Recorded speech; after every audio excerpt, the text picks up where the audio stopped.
Γεια σας, είμαι ξανά εγώ, ο Παναγιώτης Γρηγορόπουλος, που σας έκανα ένα βίντεο που μου αρέσουν τα πάντα. Ακούτε!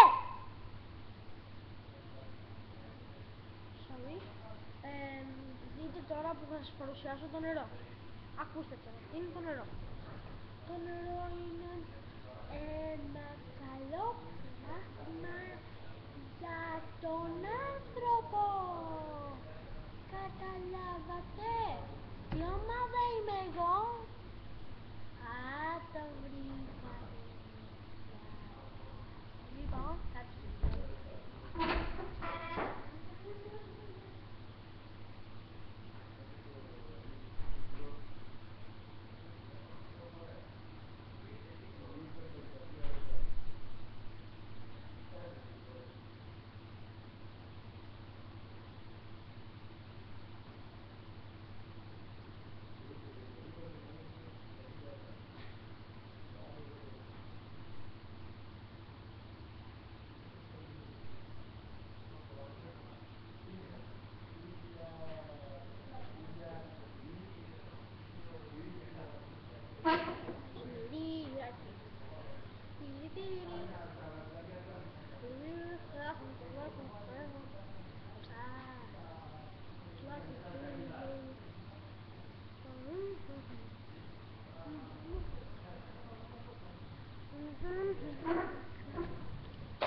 hello, brother.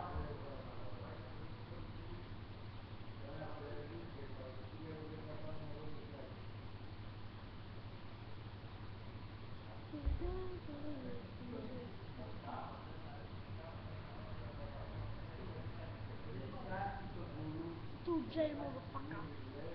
Θέλω τον Γιώργο, τον Τζόρτζι Ιωάννου, που λέει κάτι μάνα σου.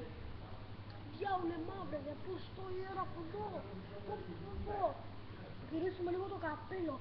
Να ξέρετε ότι η μάνα της Εσμεράλδας, της Αναστασίας, του Βασίλη, της Αθηνάς και ειδικά της Αγγελικής που την ακούω σαν φανέλη κλάνουν.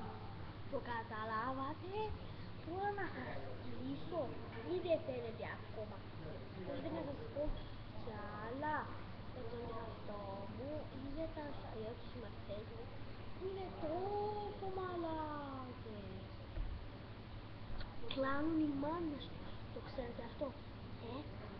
Οι μάνες τους έρχονται στο σχολείο και κλάνουν και δεν μπορούν να μας αφήσουν να κάνουμε μάθημα.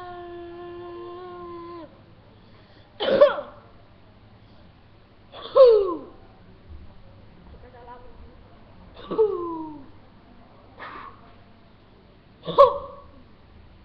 Καταλάβατε αυτό? Το καταλάβατε? Κλάνουν οι μάνες τους, δεν το καταλαβαίνετε. Εγώ μόνο τους ακούω τραγούδια τους. Θέλετε να ακούσετε κι εσείς? Οκ, ας τα ακούσετε. Μισό λεπτό. Συγγνώμη κιόλας. Μισό λεπτό.